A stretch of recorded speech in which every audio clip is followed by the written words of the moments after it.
pessoal, eu estou numa obra aqui agora e muitas dúvidas sobre parafusos, né? São vários tipos de parafusos que existem na obra. Qual que é o parafuso, qual que é a função, para que serve? Então eu vou fazer uma introdução rápida para vocês, para você nunca esquecer. O que eu tenho em mãos aqui agora, né, que é uma obra, cada obra tem sua tipicidade, seu projeto, e muitas vezes não precisa de um parafuso X ou Y. No caso aqui a gente conseguiu alguns parafusos para você entender. Vamos falar primeiro da parte da fixação das guias, né? O ideal é você usar um parafuso deste tipo aqui. Esse é o ideal. Eu não recomendo você usar, o pessoal tem mania de usar rebite, né? Ou parafuso diferente disso. Vou explicar o porquê. Mas esse aqui é a cabeça flangeada, do tipo panela, que é 90 graus, e ele vai encaixar numa bucha. Isso vai dar uma boa fixação, não precisa de arruela. Isso eu estou falando em obra comum, né? Estou falando em obra de drywall comum. Uma obra de drywall específica, tem uma bandeira de porta muito grande ou bandeira de box de atendimento, por exemplo, de um hospital, já é outro procedimento. Drywall comum, e também muito usado para fixar tirante 10.6 de forro, beleza? Por que ele é bicromatizado? Porque isso aqui vai entrar numa bucha que está dentro de um concreto, né? Uma viga, um pilar, uma laje, uma área impermeabilizada, depois que vai ser feito em cima de um contrapiso, isso é cimento. Cimento tem um poder, né, de desenvolver uma corrosão no espigão do parafuso. Então ele é bicromatizado, ele tem um cromo duplo, ele é feito uma proteção extra para resistir às ações aí do cimento e derivados, ok? Então esse parafusinho aqui é o ideal com a bucha de nylon, não de plástico. Aí quando você fez as fixações das guias, você vai começar a montar a estrutura. Aí vem esse carinha aqui, ó, muito famoso, conhecido como capetinha. Porque ele é pequenininho, mas é um capetinho, ele já vai, fura e já trava. Por isso que é chamado capetinha no Brasil inteiro, até muito bacana. Também cabeça flangeada, também é conhecido como cabeça lentilha, porque ele é um pouco mais suave, né? Você vê que tem menos saliência, justamente para que, quando utilizado em situações de sobreposição entre aba de guia travessa ou de guias, ele não gera uma saliência tão grande, para que quando chapear não dê problema de alinhamento, de prumo e régua, ok? Você vê que ele é curtinho, existe alguns na versão mais comprida, não precisa mais que isso para o drywall. E tem também o ponta agulha e tem o ponta broca, que eu tenho esse aqui, o ponta broca, precisa saber o que é. Isso é ponta broca, né? Que é para aço, espessura acima de 0,7 milímetros. Nas áreas de montante duplo, aqui eu tenho montante duplo encaixado, recomendado por norma. Quando você for usar aqui, aí você utiliza sim o parafuso ponta broca, mas não capetinha. Aí você vai usar esse cara aqui, parafuso cabeça trombeta de chapeamento de drywall, né, para fixar a chapa drywall nos montantes. Tem o ponta agulha e ali você usa o ponta broca. Mesmo conceito. A ponta agulha abaixo de ponto 70, como aqui esses montantes tem uma chapa de 0,50, ponta agulha. E no caso, se você for usar um parafuso cabeça trombeta, ali naquele caso montante duplo, ponta broca, ok? Também fosfatizado. Agora, por que é fosfatizado? Porque ele tem uma proteção extra, porque o gesso, né, que é um dos componentes principais das chapas drywall, ele pode, de alguma forma, atacar o parafuso metal. Então ele é protegido, que tem uma resistência maior. O material que mais tem resistência à ação aí do material tipo gesso.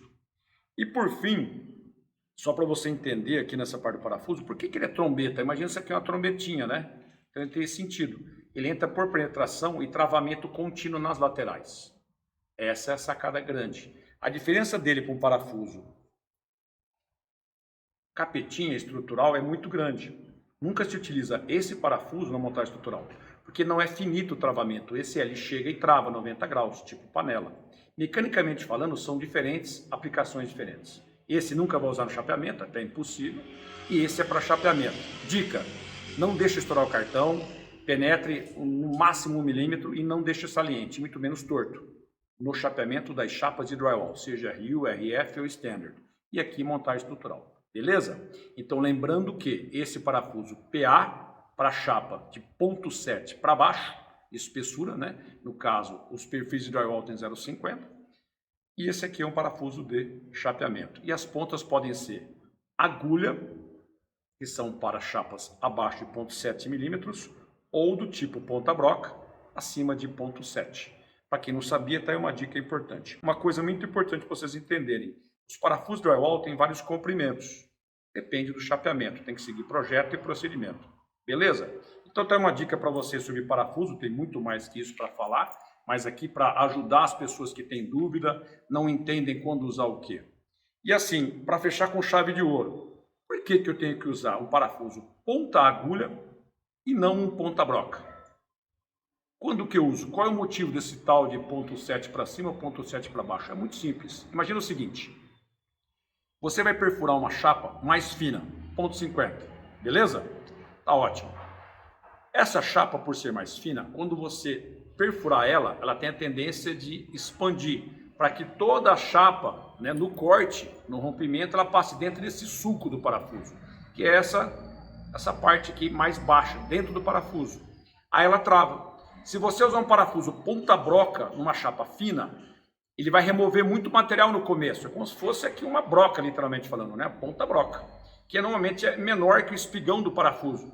Aí ele não tem mais material para resistir, fazer esse ring, fazer esse anel de travamento em volta do sulco do parafuso. E aí ele estoura, ele espana. Então, quando é que um parafuso espana? Quando o começo da perfuração dele é equivocada. O erro é utilizar um parafuso inadequado para o tipo de chapa ou situação. Então, se a sua chapa é mais espessa, tem mais material, você usa um ponta-broca, porque o ponta-agulha não vai conseguir dar um início de perfuração e aí sim começar a pegar rosca e travar, que é o objetivo. Já numa chapa mais fina, usa o ponta-agulha, sempre, porque senão ele vai detonar e aí vai espanar. Quando você tiver um montante duplo, como são duas chapas, vem ver aqui de perto, olha aqui, ó. Eu tenho aqui um montante aqui e um montante aqui, recomendação de norma, a gente recomenda muito isso, um vão de porta, um vão. Então a chapa é 2 de ponto 50, então aqui com certeza tem que usar o ponta-broca no chapeamento. Então esse parafuso aqui, esse cara aqui, ó, de chapeamento, tem que ser ponta-broca nesses lugares. Não vai me usar esse ponta-agulha, porque ele vai perfurar o primeiro, vai pegar rosca na primeira chapa e na segunda ele vai ficar patinando. Quando ele pegar rosca, né, começar a perfurar a segunda chapa, ele já distanciou. Então ele vai fazer isso aqui levantar e vai travar os dois distanciando, tipo um parafuso pegou aqui, outro aqui, ó, a chapa. E aí isso vai ficar uma saliência aqui. Quando você for pôr guarnição, acabamento, vai ficar frestas aqui. Aí o cara fala, pô, tio, por que acontece? Esse perfil não é bom, não presta? Não é isso, é você que não conhece esse detalhe. Por isso tem que usar um embornalzinho, né? Cinturãozinho bacana.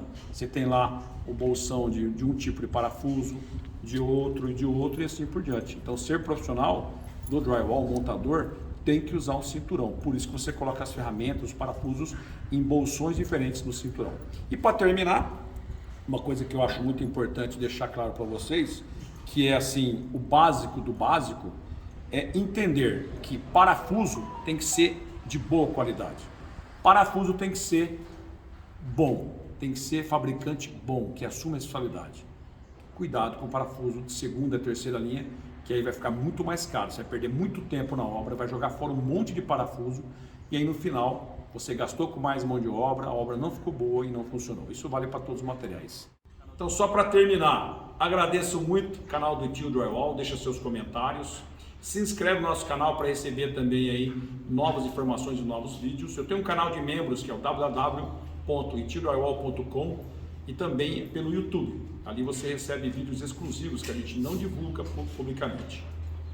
Aperta o sininho para receber notificações de novos vídeos. Muito obrigado. Saúde e paz.